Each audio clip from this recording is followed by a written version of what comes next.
지금부터 제가 들려드리는 이야기는 여러 실제 사연을 바탕으로 재구성한 창작 이야기입니다. 등장인물과 장소, 사건은 모두 가명과 각색된 내용이며 특정 인물이나 단체, 직업, 지역과는 아무 관련이 없습니다. 이야기의 목적은 며느리나 시어머니, 어느 한 세대를 비난하거나 갈등을 부추기려는 것이 아니라 명절과 가족 관계를 둘러싼 서로의 마음을 함께 돌아보기 위한 데 있다는 점을 먼저 말씀드립니다. 한 남자가 마이크 앞에 앉아 조용히 말을 꺼냅니다. 추석에 오라니까 시급을 달라는 며느리가 있습니다.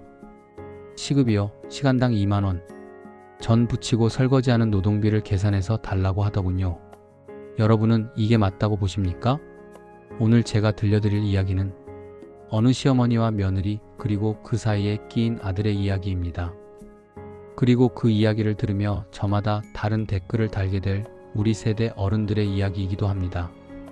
사연의 주인공인 시어머니를 여기서는 김순자 여사라고 부르겠습니다. 나이는 66, 평생을 시골과 도시를 오가며 남편과 아이 셋을 키웠습니다. 명절만 되면 동네에서 소문난 손 큰 엄마, 전 잘 부치는 엄마였습니다. 순자 여사의 머릿속에는 이런 그림이 있습니다.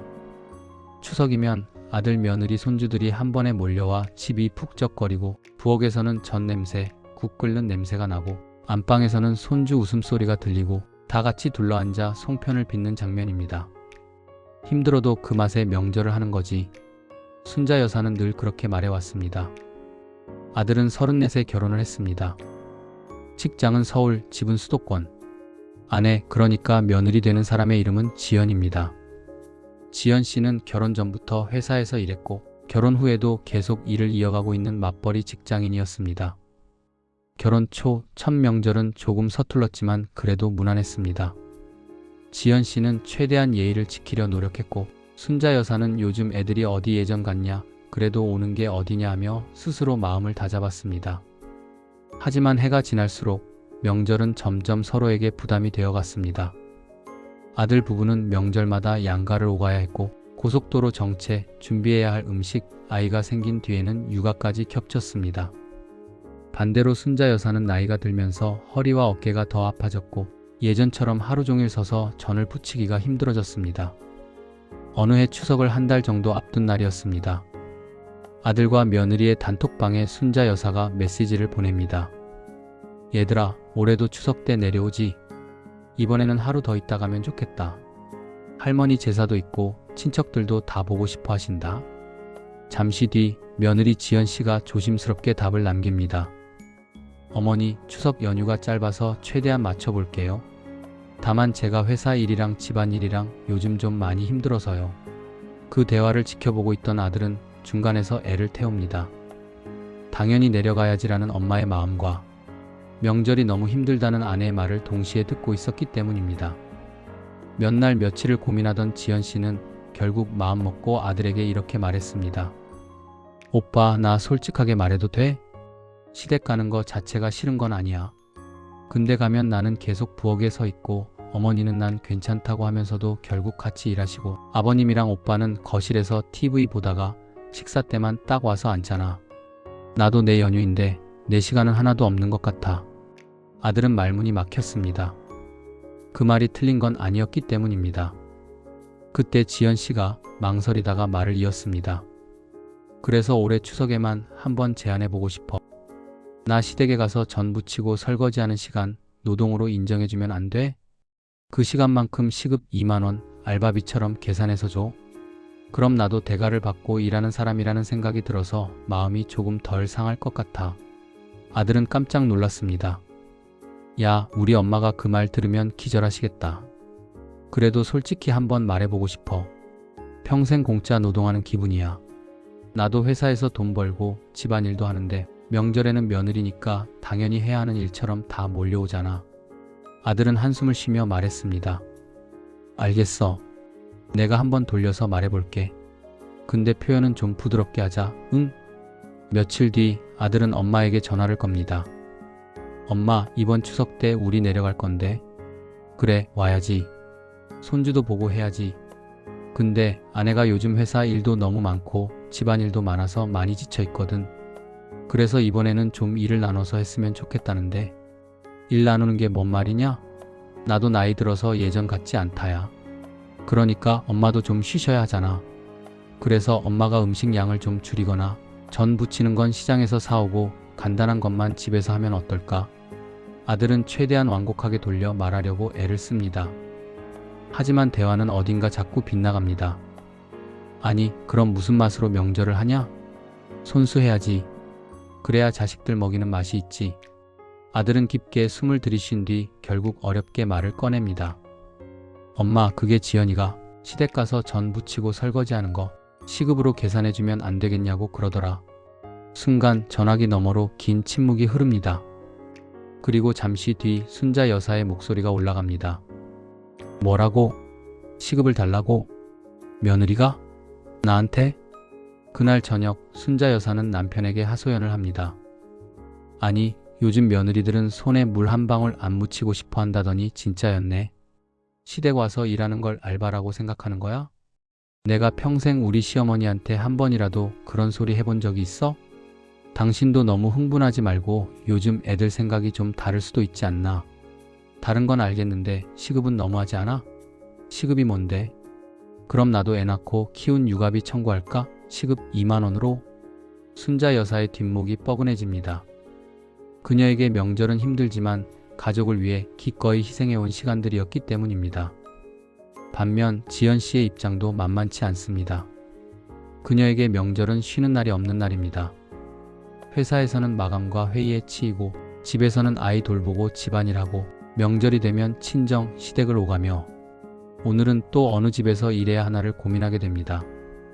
친정 엄마 앞에서 지연 씨는 이렇게 말했습니다. 엄마, 나 명절이 너무 싫어. 시댁 가면 나는 계속 부엌에 있고 형님도 없으니까 며느리는 나 하나고 전, 나물, 국, 설거지까지 다 하는데 누구도 그걸 일이라고 말해주지 않아.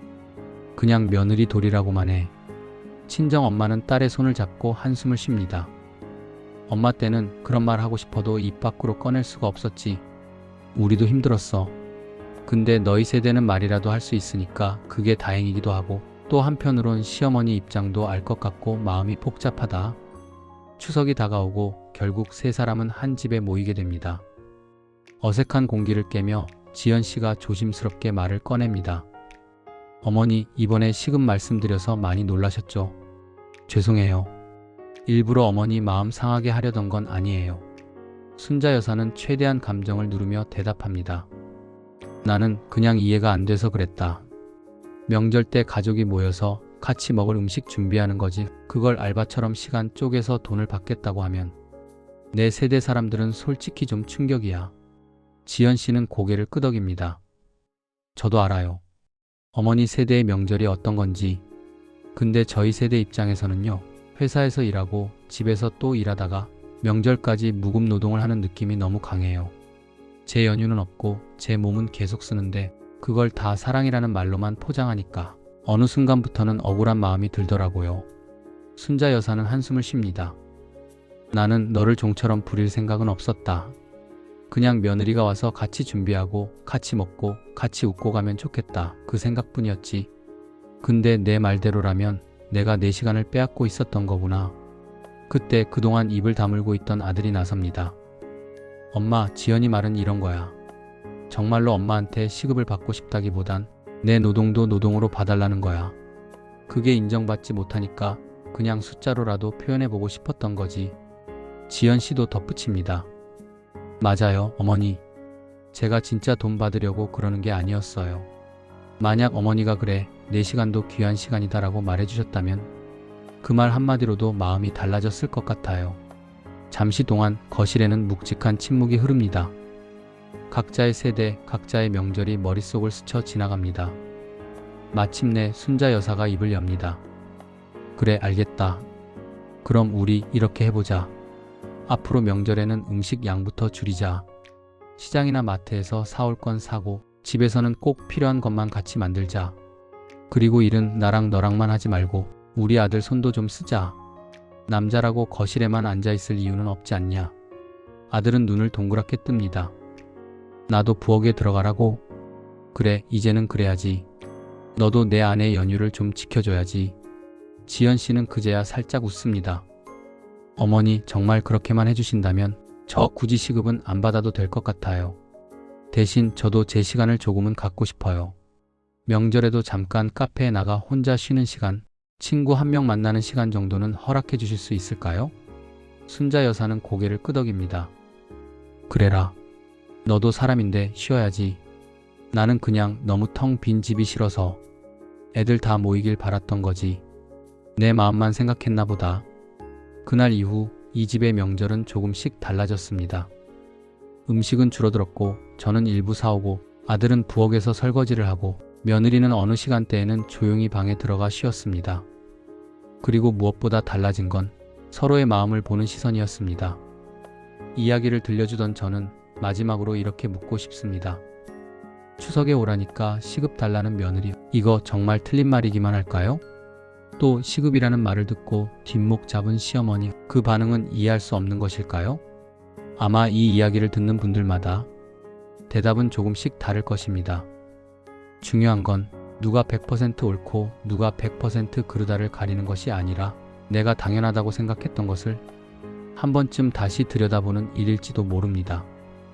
며느리에게는 명절 노동도 노동이다. 내 시간도 소중하다는 외침이 필요할 수 있고, 시어머니에게는 나도 젊을 때 그렇게 당하고 살았는데 이제는 안 그러고 싶다는 자존심이 있을 수 있습니다. 우리가 할 수 있는 건 시급 2만 원이라는 숫자에만 매달리기보다 그 숫자 뒤에 숨어있는 말, 나도 존중받고 싶다는 마음을 읽어보는 일 아닐까요? 혹시 여러분 댁의 명절 풍경은 어떠신가요? 올해 명절에는 이야기 속 가족들처럼 조금은 음식의 양을 줄이고 조금은 일을 나누고 조금은 서로의 쉴 시간을 허락해 줄 수 있다면 추석에 오라니까 시급 달라는 며느리라는 말 대신 추석에 가니까 함께 웃을 수 있어서 좋았다는 말이 조금은 더 많이 오갈지도 모르겠습니다.